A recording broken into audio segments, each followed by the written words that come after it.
Bali, ito. May aayusin ulit tayo. Bali, ng model niya. TM-POM. Inverter. Bali, yung 9 niya, 6. Yan. Bali, yan. Tanggalin ko muna yung top cover.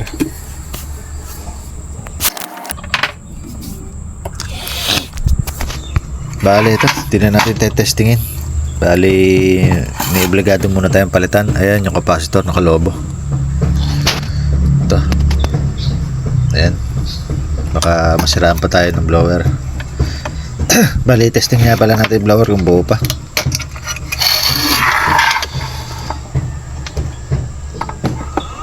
Yun.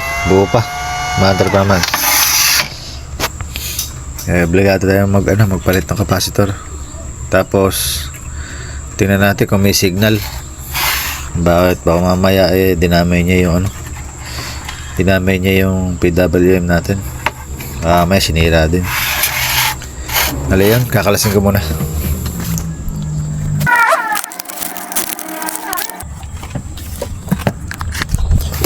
Bale, ito, mag-check na tayo ng PWM natin kung goods pa. Bale, nakabang na yung oscilloscope natin. Ilagay muna natin yung isa sa isang side. Yan. Bali, to? Ito yung A. Dito, sa kabila, A. Side ng A, output.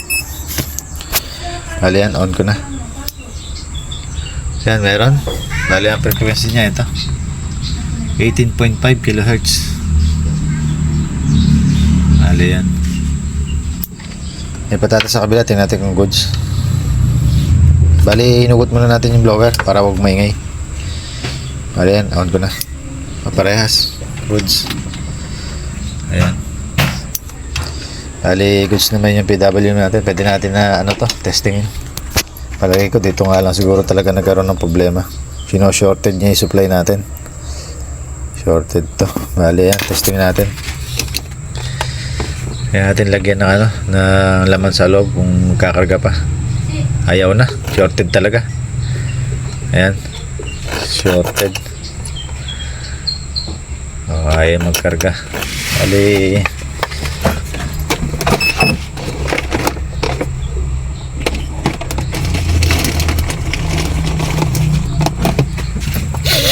ito yung sample natin na yung capacitor na dapat nagkakarga. Bali yan, ito yung side ng negative. Ayan, nakita natin tumataas yung voltage. May pondo. Ayan. Bali, ito wala na, sino-shorted niya yung natin, yung pinaka charger natin. Ayan, ayaw.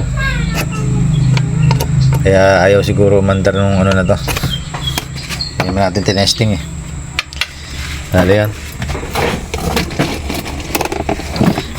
Bali, kabit ko lang uli yung natin, yung E60 natin. Kabit ko lang para matesting natin kung aandar. Kabit ko lang.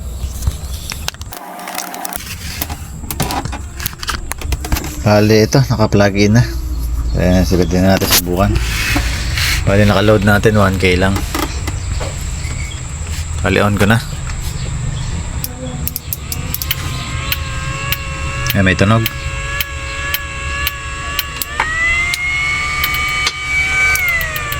Ayan. Hindi natin subukan. Ayan. Naka-direct na yung natin. Positive line. Bali, on ko na. Ayan, maandar na. Bali, high natin. Volume natin. Ayan.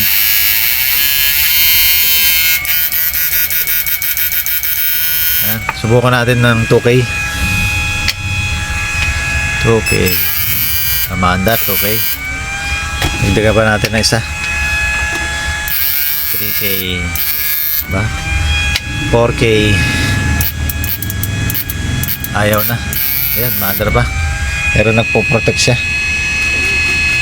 Ayan na. Bali, ayaw niya. I-adjust pa natin yung kanya protect. Mag-adjust tayo ng protect niya. Tapos adjustan pa natin ang lakas niya. Medyo ano pa siya eh. Medyo baba pa yung voltahe niya. Ito. Ito muna bago natin i-adjust. On ko na. Palilahin na kain. 50 ampere. 590 watts. Bali i-adjust natin para mas lumakas ang output. Ayusin ko lang. Bali sabay na rin natin i-upgrade yung capacitor niya. Bali ang nakakabit ngayon 3 to. Bali ang gagawin natin isang 4 saka isang 3. Gagawin na lang natin 2 capacitor. Gagawin natin 7 UF, isang 3 saka isang 4. Bali yan. Palitan ko muna yung 3 na to para mas maganda yung nagiging ground.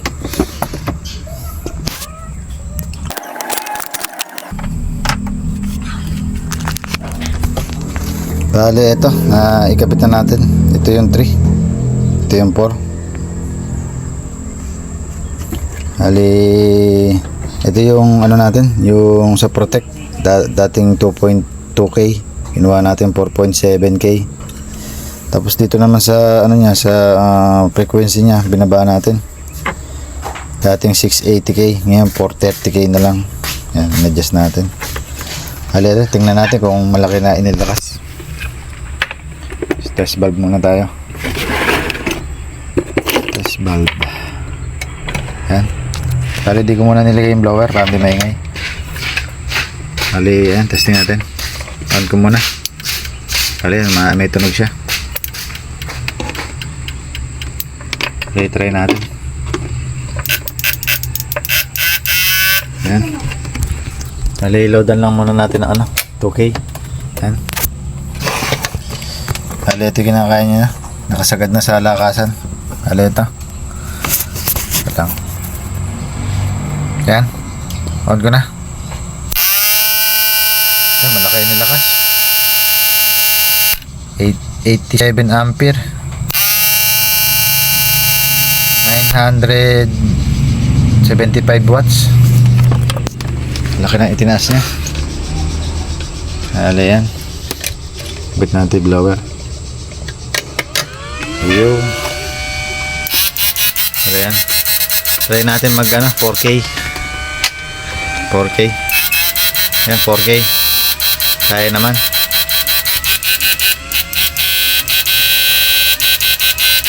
Tali malaki inilakas niya. Ayos naman. Okay na. Bali sa problema niya, okay na.